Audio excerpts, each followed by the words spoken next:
আপনাকে জানিয়ে রাখি, জাকসু নির্বাচন নিয়ে যে জল্পনা কল্পনা এখনও শেষ হচ্ছে না। কেননা যে গতকাল যেমন ভোট গণনা শুরুর পর থেকে যে পাল্টাপাল্টি নানা অভিযোগ, ভোট বর্জন সহ নানা ঘটনার আমরা সাক্ষী হয়েছি। তবে আপনাকে জানিয়ে রাখি যে এই জাকসু নির্বাচনের যে ভোট গণনা গতকাল রাত 10:30টার পর এখানে শুরু হয়েছে। তো 33 বছরের অপেক্ষার এই জাকসু নির্বাচনের হয়তো সংকট কাটবে হয়তো। আমি এখন আছি সিনেট হলের, এখানে দেখতে পাচ্ছেন এখানে ভোট গণনা চলছে।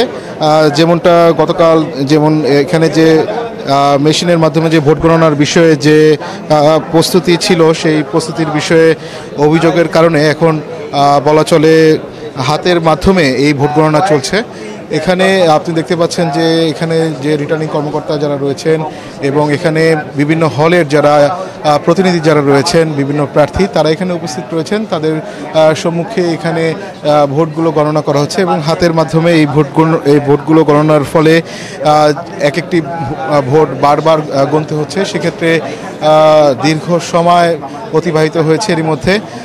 তবে সর্বশেষ আমরা এখানে জাকসু নির্বাচন কমিশনের সদস্য সচিব ও প্রক্টর অধ্যাপক AKM রাশিদুল আলমের সাথে আমার কথা হয়েছে। তিনি আমাদেরকে সর্বশেষ যেটি জানিয়েছেন, এখন পর্যন্ত শুধুমাত্র যে হল সংসদ নির্বাচনের শুধুমাত্র ভোট গণনা চলছে।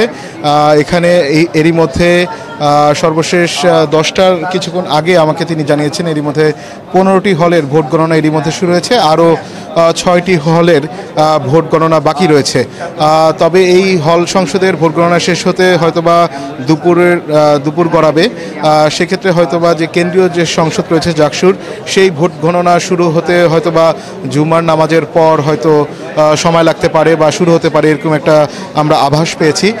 তবে যদি ক্যাম্পাসের পরিস্থিতি যদি বলতে চাই, এখন পর্যন্ত যে ক্যাম্পাসে যে সার্বিক যে পরিস্থিতি রয়েছে, সেই সার্বিক পরিস্থিতি এখন বলা চলে পুরোপুরি থমথমে। আমরা এখন যেহেতু আছি যে সিনেট হলে, এখানে একটি ছোট্ট পরিসরে এখানে আমাদের জাতীয় গণমাধ্যমের অসংখ্য সাংবাদিক এখানে রয়েছেন এবং ছোট্ট পরিসরের মধ্যেই এখানে আমরা অবস্থান করছি এবং আমরা জানার চেষ্টা করছি এখন পর্যন্ত যে একটি খবর আমাদের কাছে এসেছে যে 9টার দিকে একটি খবর এসেছে এখানে রিটার্নিং অফিসার ফেরদৌসী জান্নাত মমিতা যে শিক্ষিকা রয়েছেন, তিনি মাথা ঘুরিয়ে পড়ে গিয়েছিলেন এখানে এই সিনেট হলে আসার পরপরই। তবে তাৎক্ষণিক তাকে এখানে বিশ্ববিদ্যালয়ের যে অ্যাম্বুলেন্স রয়েছে, সেই অ্যাম্বুলেন্সের মাধ্যমে তাকে হাসপাতালে নিয়ে যাওয়ার পথেই এখানে যে কর্তব্যরত যা চিকিৎসক রয়েছেন, ডিউটি অফিসার, তিনি আমাদেরকে নিশ্চিত করেছেন তিনি মারা গিয়েছেন।